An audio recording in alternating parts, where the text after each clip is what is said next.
चलिए इस वीडियो में हम बात करेंगे स्ट्रेट ऑफ हॉर्मुज पर, क्योंकि ईरान ने उस पर अपनी तैनाती तो कर रखी है, लेकिन उससे अगर किसी को भी अपने तेल या गैस के जहाज़ लेकर रवाना होना है तो उसे टोल देना होगा। तो ऐसे में सवाल ये उठता है कि क्या ईरान भारतीय जहाज़ों से भी पैसा वसूल रहा है हॉर्मुज पार करने के लिए? बाकी देश क्योंकि 20 लाख डॉलर दे रहे हैं, इस पर जवाब सामने आया है। हम आपको बताते हैं कि क्या स्ट्रेट ऑफ हॉर्मुज से भारत के जहाज़ गुजरने पर ईरान उससे भी टोल ले रहा है। नमस्कार, आप देख रहे हैं न्यूज़ सिटी का डिजिटल प्लेटफॉर्म। मैं हूं आपके साथ श्रुति श्रीवास्तव। भारत ने कहा कि हॉर्मुज ऑफ स्ट्रेट से जहाज़ गुजरने के बदले पैसे को लेकर ईरान के साथ कोई बात नहीं हुई है।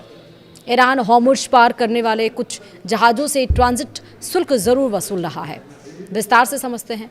अमेरिका ईरान के बीच 2 हफ्ते के सीज़फायर के बावजूद स्ट्रेट ऑफ हॉर्मुज से जहाज़ के गुजरने को लेकर स्थिति अभी पूरी तरह साफ नहीं हो पाई है। ईरान हॉर्मुज स्ट्रेट से गुजरने वाले कुछ जहाज़ों से 20 लाख डॉलर वसूल रहा है। भारत इस रास्ते से स्वतंत्र और सुरक्षित आवागमन का रुख अपनाया है। पाकिस्तान में होने वाली अमेरिका ईरान वार्ता में यह विवाद का मुद्दा बना हुआ है।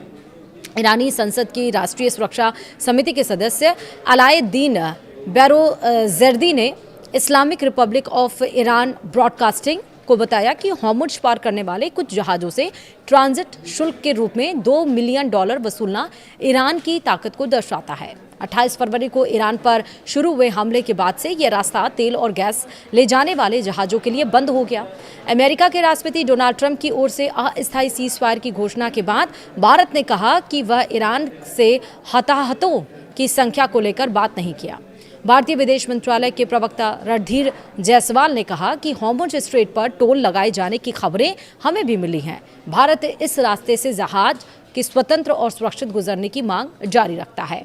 हमने पहले भी यही बात कही है। वहीं सीज़फायर से पहले भी ईरान की ओर से शुल्क वसूलने की खबरें आई थीं। वहीं ईरान ने भारत को मित्र देश के रूप में इस रास्ते से आवागमन की अनुमति दी है। ऐसे में सवाल है कि क्या भारत ने स्ट्रेट ऑफ हॉर्मुज से अपने जहाज निकालने के लिए ईरान को ट्रांजिट शुल्क दिया था? केंद्र सरकार ने इस बात से इनकार कर दिया कि ईरान को ऐसा कोई भुगतान नहीं किया गया था। वहीं रणधीर जायसवाल ने 9 अप्रैल को कहा, हॉर्मुज स्ट्रेट से जहाज गुजरने के बदले पैसे को लेकर हमारे और ईरान के बीच कोई बात नहीं हुई है। भविष्य में अगर ऐसी स्थिति बनती है तो उस समय इस पर निर्णय लिया जाएगा। हम हॉर्मुज स्ट्रेट से बिना किसी रोक टोक के और सुरक्षित शिपिंग की मांग जारी रखेंगे। वहीं इस रास्ते से भारतीय ध्वज वाले 8 LPG टैंकर गुजरने हैं। भारत अपनी गैस और तेल आपूर्ति के लिए मिडिल ईस्ट पर अत्यधिक निर्भर है, जिसमें से 90% तक आयात किया जाता है। इसका मतलब साफ ये है कि जहां ईरान सबसे टोल ले रहा है, टोल टैक्स ले रहा है, और इस्लामाबाद में, पाकिस्तान के इस्लामाबाद में जो कल यानी कि 11 अप्रैल को, जो शनिवार को जो मीटिंग होने वाली है सीज़फायर को लेकर शर्तों के साथ, उसमें ये भी एक अहम मुद्दा है, क्योंकि ये बात खटक रही है खासकर पड़ोसी देश पाकिस्तान, पड़ोसियों को कि आखिर, और अमेरिका को भी करके आखिरकार ईरान भारत के से टोल टैक्स क्यों नहीं ले रहा है। स्ट्रेट ऑफ हॉर्मुज पर उसने निगरानी बढ़ा दी। उसने कहा जिसको भी अपने जहाज़ निकालने हैं वो टोल टैक्स दे, और इस पर अमेरिका ने भी कह दिया, डोनाल्ड ट्रंप ने, कि अब अमेरिका किसी की मदद नहीं करेगा। जिससे भी स्ट्रेट ऑफ हॉर्मुज से अपनी जहाज़ गुजारनी हो वो अपनी सहायता स्वयं करे या फिर टोल टैक्स करे या ईरान के शर्तों को माने।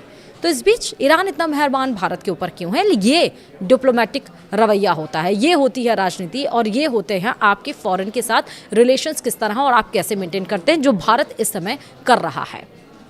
फिलहाल वीडियो में इतना ही। नमस्कार।